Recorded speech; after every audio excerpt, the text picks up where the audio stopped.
नमस्कार. आज आपण विद्यापीठातील ग्रंथपालांसंदर्भात ARS आणि API फॉर्म कसा भरायचा ते पाहूया. सर्वप्रथम पहिला पार्ट जो आहे हा जनरल इन्फॉर्मेशन आणि अकॅडमिक बॅकग्राऊंडचा आहे. तो नेहमीप्रमाणे आपली जी माहिती असेल, आपलं पूर्ण नाव ब्लॉक लेटर्समध्ये, आपलं डिपार्टमेंटचं नाव अर्थात तुमचं ग्रंथालय ज्ञानस्रोत केंद्र ग्रंथालय विभाग, करंट डेस्टिनेशन तुमचं जे आहे ते या ठिकाणी नमूद करायचं आहे.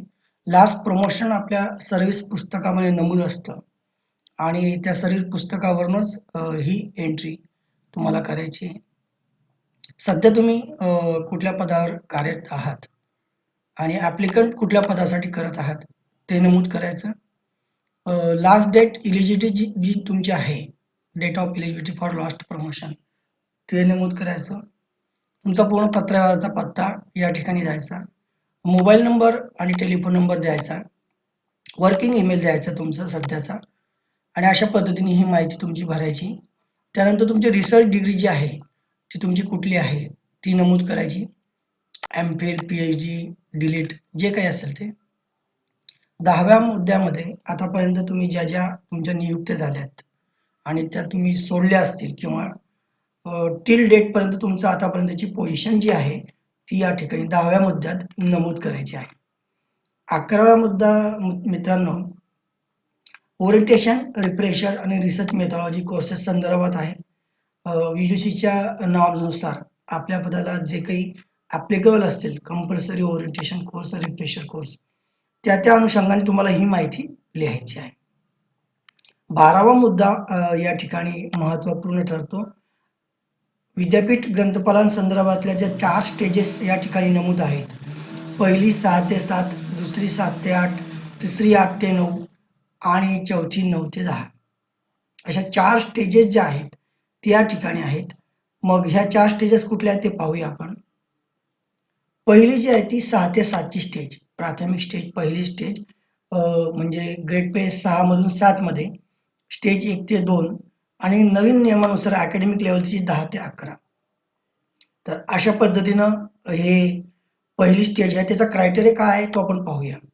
आपल्या सेवेमधून आपल्या सेवा जेव्हा सुरू झाली तिथून तुमची 4 वर्ष जी आहे, जर तुम्ही PhD केलेली असेल तर तुम्हाला 4 वर्षात पहिली स्टेज पूर्ण करता येईल.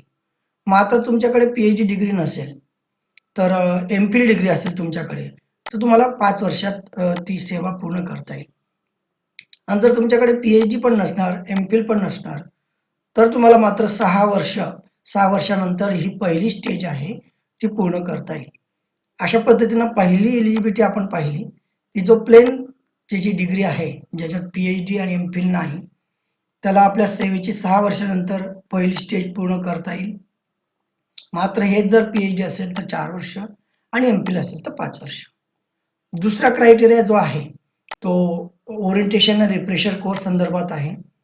पहिल्या स्टेजसाठी 21 दिवसाचा ओरिएंटेशन कोर्स जो आहे त्याने त्याचा कार्यकाळ पूर्ण केलेला असावा. 1 ओरिएंटेशन कोर्स 21 दिवसाचा. त्यानंतर तिसरी जी एलिजिबिलिटी त्याच्यासाठी आहे ती ट्रेनिंग, सेमिनार, वर्कशॉप आणि ऑटोमेशन संदर्भात जे काही कोर्स असतील ते त्याने पूर्ण केलेले असतील. त्याची किमान ॲटलिस्ट 5 डेजचा जो कोर्स असेल तो त्याने पूर्ण केलेला असेल. पार्ट बी मध्ये जो नमूद केलेला आहे तो पार्ट बी चा जो कोर्स असेल त्यापैकी कुठला तरी एक कोर्स त्याने नमूद करावा. तर अशा पद्धतीने आपण पाहिलं की 6 ते 7 जी पहिली आपली स्टेज आहे अकॅडमिक लेवल 10 ते 11, त्या संदर्भातली मिनिमम एलिजिबिलिटी काय आहे ती. तर या ठिकाणी इलिजिबल तुम्ही यस असाल तर यस लिहा, नो असाल तर नो लिहा. आता दुसरी जी याच्यातली स्टेज आहे ती ग्रंथपालांसंदर्भातली आहे. 7 ते 8 दुसरी स्टेज, 2 ते 3 मधून जाण्यासाठी किंवा ग्रेड पे 7 मधून 8 मध्ये जाण्यासाठी, अर्थात अकॅडमिक लेवल 11 ते 12 या संदर्भातला इलिजिबिलिटी क्रायटेरिया काय आहे तो आपण पाहूया. पहिला इलिजिबिलिटी क्रायटेरिया आपण पाहू तो नेहमीप्रमाणे मागे दर्शवल्याप्रमाणे की तुमच्या मागची जी स्टेज असेल तुमची 6 ते 7 ची, त्यामध्ये तुम्ही आपल्या सेवेची 5 वर्ष किमान पूर्ण करणं गरजेचं आहे. त्यानंतर दुसरी जी इलिजिबिलिटी क्रायटेरिया आहे तर पार्ट बी मध्ये नमूद कुठल्याही 2 गोष्टी ज्या आहेत तुम्हाला पूर्ण करणं क्रमप्राप्त आहे. तर अशा पद्धतीने ह्या 7 ते 8 मध्ये काय एलिजिबिलिटी आहे ते आपण पाहिली. त्यानंतर पुढची जी स्टेज आहे ती 8 ते 9.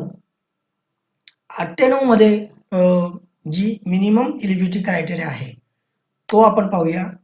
मागची जी तुमची जी स्टेज असेल 7 ते 8 ची ती पूर्ण झाल्यानंतर तुम्हाला 3 वर्षानंतर तुम्ही ह्या 8 ते 9 ला ॲप्लिकेबल ठरतात.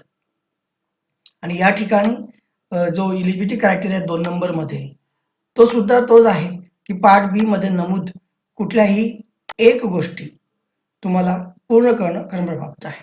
अशा पद्धतीनं 8 ते 9 या स्टेजसाठी या 2 एलिजिबिलिटी क्रायटेरिया आपण पाहिल्यात. आता शेवटची स्टेज अर्थात प्रोफेसर रँकची इक्विव्हॅलंट टू प्रोफेसर ज्याला आपण म्हणूया, त्याला लायब्ररीयन सुद्धा म्हणजे लायब्ररीयनची स्टेज जी आहे मुख्य लायब्ररीयन. तर त्या संदर्भात 9 ते 10 ग्रेड पे जो आहे त्या संदर्भातला क्रायटेरिया या ठिकाणी अर्थात अकॅडमिक लेवल 13A ते 14. तर पहिली एलिजिबिलिटी जी आहे ती मागची तुम्ही 8 ते 9 ची जी पूर्ण झाल्यानंतर तुम्हाला तुमचे 3 वर्ष पूर्ण झालेले तर त्यावेळेस तुम्हाला 9 ते 10 ला ॲप्लिकेबल तुम्ही ठरतात. आणि 2 नंबरची जी स्टेज आहे ती 2 नंबरची स्टेज पार्ट बी मध्ये नमूद कुठलाही एक कोर्स किंवा कुठला तरी एक बाब तुम्ही पूर्ण करणं गरजेचं आहे. 3 नंबरमध्ये मात्र ह्या म्हणजे प्रोफेसर रँक जे असल्यामुळे 2 अतिरिक्त एलिजिबिलिटी क्रायटेरिया या ठिकाणी नमूद आहे. Evidence of innovative library services including integration of ICT in library. तुमच्या लायब्ररीमध्ये तुमचं योगदान असायला हवं की ICT म्हणजे इन्फॉर्मेशन कम्युनिकेशन टेक्नॉलॉजी या संदर्भात लायब्ररीमध्ये तुम्ही काय कार्य केलेलं आहे किंवा एक परिपूर्ण किंवा ऑनलाईन किंवा ICT लायब्ररी पूर्ण करण्यासाठी तुमचं योगदान काय आहे त्या ठिकाणी नमूद करायचं आहे.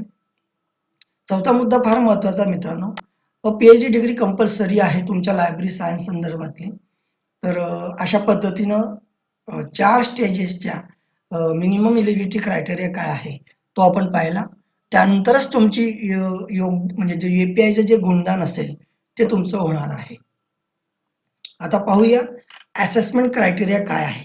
पार्ट बी मध्ये आपल्या APIच्या प्रोफार्मामध्ये पार्ट बी मध्ये असेसमेंट क्रायटेरिया तुमच्या पदांसाठी दिलेला आहे.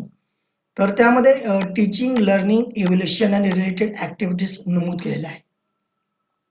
नोट मात्र ही महत्त्वाची आहे या ठिकाणी की ज्यावेळेस API समितीचं सभा होते, ARS समितीची सभा होते, त्यावेळेस तुम्हाला मात्र ह्या असेसमेंट क्रायटेरिया संदर्भातले जे काही एव्हिडन्स असतील, पुरावे असतील, सर्टिफिकेट असतील, प्रमाणपत्र असतील, ते तुम्हाला मूळ प्रमाणपत्र त्या ठिकाणी तुम्हाला प्रस्तुत करायचे आहे. तर पाहूया कुठल्या त्या असेसमेंट क्रायटेरियाच्या बाबी आहेत. तर पहिली आपली जी असेसमेंट क्रायटेरियाची बाब आहे ते तुमचं लायब्ररीमधलं अटेंडन्स. तर अटेंडन्सचं तर त्यांनी समीकरण दिलं आहे, number of days attended divided by total number of working days multiply 100. तर हे जे सूत्र आहे हे सूत्र अतिशय महत्त्वाचं आहे.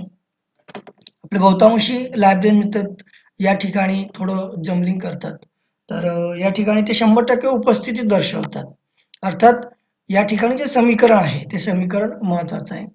कुठलाही शिक्षक किंवा कुठलाही लायब्ररीयन 100% उपस्थित असेलच असं नाही. एखादी आयडियल बाब किंवा एखादी बाब वगळता ज्याला आपण म्हणू की तो आयडियल असेल तो 100% उपस्थित असू शकतो. पण आपल्या रजा असतील, अनुपस्थित असाल आपण किंवा इतर काही गोष्टींमुळे तुम्ही अटेंडन्स तुमचं होऊ शकलं नाही लायब्ररीमध्ये, तुमचे DL असतील, ज्या काही असेल त्या ते प्रमाण जे आहे ते तुम्हाला इथे मांडायचं व्यवस्थित. आणि आपल्या असेसमेंट पिरियड प्रमाणे आपल्या जे प्रमाणपत्र आहे ते कन्सॉलिडेटेड प्रमाणपत्र या ठिकाणी सादर करायचे आहे. आता या ठिकाणी अटेंडन्स जे आहे अटेंडिंग लायब्ररी संदर्भातलं कुठले कुठले पॉईंट्स आहेत ते इथे नमूद आहेत. Library resource organisation maintenance and books journals reports हा एक महत्त्वाचा मुद्दा आहे. त्यानंतर provision of library readers services literature in services reparative analysis of report. तुम्ही डे बाय डे रिपोर्ट जी तुम्ही जनरेट करतात ते रिपोर्ट या ठिकाणी आहे. अपग्रेडेशन ऑफ वेबसाईटमध्ये तुम्ही अपग्रेडेशन जे केलं असेल ते या ठिकाणी नमूद आहे.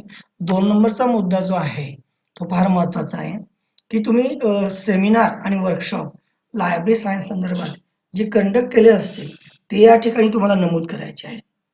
त्यानंतर स्पेसिफिक ऍक्टिव्हिटी, स्पेसिफिक बुक जसं ग्रंथ प्रदर्शन, ग्रंथ मेळावे या संदर्भात तुमचं योगदान किंवा लायब्ररी सायन्स संदर्भातला अवेअरनेस संदर्भात तुम्ही वर्कशॉप घेतले असतील, सेमिनार घेतले असतील, तर ते सर्व या ठिकाणी तुम्हाला नमूद करणं क्रमप्राप्त आहे.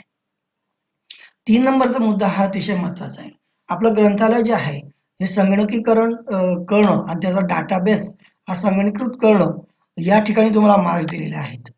तुमचं कॉम्प्युटरायझेशन ऑफ डाटाबेस जे आहे ते आणि त्याच्यातलं मॉनिटरिंग या दोघं गोष्टी ह्या महत्त्वाच्या ठरतात. त्या पद्धतीनं तुमचं एक गुणदान या ठिकाणी होणार आहे 3 नंबरच्या पॉईंट्समध्ये. 4 नंबरचा पॉईंट्स हा आपल्या ग्रंथपाल मित्रांसाठी अत्यंत महत्त्वाचा असतो. डे बाय डे इन्व्हेंटरी जो स्टॉक असेल आपला पुस्तकांचा तो आपण कसा मेंटेन केलेला आहे. आपले जे मिसिंग बुक्सचं रेकॉर्ड आपण कसं मेंटेन केलेलं आहे आणि मिसिंग बुक्स शोधण्यासाठी तुमची जी प्रयत्न काय असतील हे सगळं या 4 नंबरच्या पॉईंट्समध्ये तुम्हाला नमूद करायचे आहे. त्यामुळे तुमचे हे सगळे जे रजिस्टर असतील ग्रंथालयीन त्या रजिस्टरवरून तुम्हाला या सगळ्या बाबी नमूद करता येतील. त्यामधलाच मुद्दा जो आहे हा बुक्सचा डाटाबेस जनरेट करण्यासंदर्भात कॉम्प्युटर डाटाबेस तुम्ही कसा जनरेट केला. लायब्ररी नेटवर्कसाठी तुम्ही प्रमोशन्स म्हणजे प्रोत्साहन कसं दिलं. आपल्या सर्वांना माहिती आहे ICTचा जमाना आहे.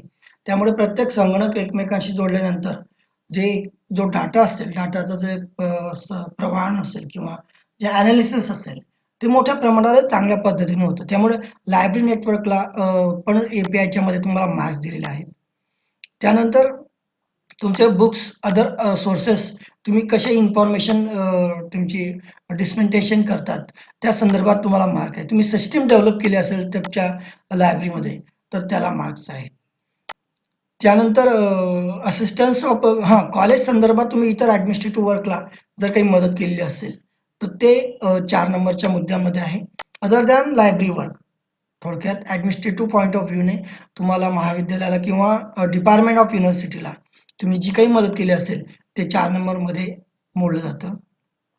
त्यानंतर डिझाईन शॉर्ट टर्म कोर्स तुम्ही एखादी लायब्ररी सायन्स संदर्भातला शॉर्ट टर्म कोर्स डिझाईन केलेला असेल आणि तो रन केला असेल सक्सेसफुली तर तो 4 नंबर मुद्दा जो आहे तुमचा महत्त्वपूर्ण ठरतो. पब्लिकेशन जे आहेत तुमचे त्या पब्लिकेशन्समध्ये तुमचं किमान एक पब्लिकेशन तुमचं UGC अप्रूव्ड जर्नल्समध्ये असायला हवं. अशा पद्धतीने ओव्हरऑल ग्रेडिंग जे आहे ते या ठिकाणी नमूद आहे. आपण ओव्हरऑल ग्रेडिंगमध्ये गुड, सॅटिस्फॅक्टरी आणि नॉट सॅटिस्फॅक्टरी असे क्रेडिट अँड ग्रेडिट पॉईंट दिलेले आहेत. या संदर्भात मुख्य पॉईंट म्हणजे तुमचा असेसमेंट क्रायटेरियाचा जो आहे तो आहे. त्यानंतर इलिजिबिलिटी क्रायटेरिया सुद्धा महत्त्वाचा पॉईंट ठरतो या तुमच्या फॉर्ममध्ये आणि सर्वात तुमचं गुणदान जे आहे या असेसमेंट क्रायटेरियामध्येच जास्त तुमचं गुणदान आहे आणि त्यामध्ये अटेंडन्स तर आहेच परंतु तुमचं इन्व्हेंटरी रेकॉर्ड्स तुम्ही कसं मेंटेन केलेलं आहे, रिपोर्ट्स तुमचे डे बाय डेचे रिपोर्ट्स तुम्ही कसे जनरेट केलेले आहेत, लायब्ररी सायन्स संदर्भातल्या वर्कशॉप सेमिनार तुम्ही कशा घेतलेल्या आहेत, कॉम्प्युटरायझेशन तुम्ही तुमच्या ग्रंथालयामध्ये तुम्ही कसं केलेलं आहे ते महत्त्वाचा मुद्दा. त्यानंतर इन्व्हेंटरी मिसिंग बुक्स चेकिंग करण्यासाठी तुम्ही स्वतः इंडिव्हिज्युअली काय प्रयत्न केले आहेत ते सर्व या ठिकाणी नमूद आहे.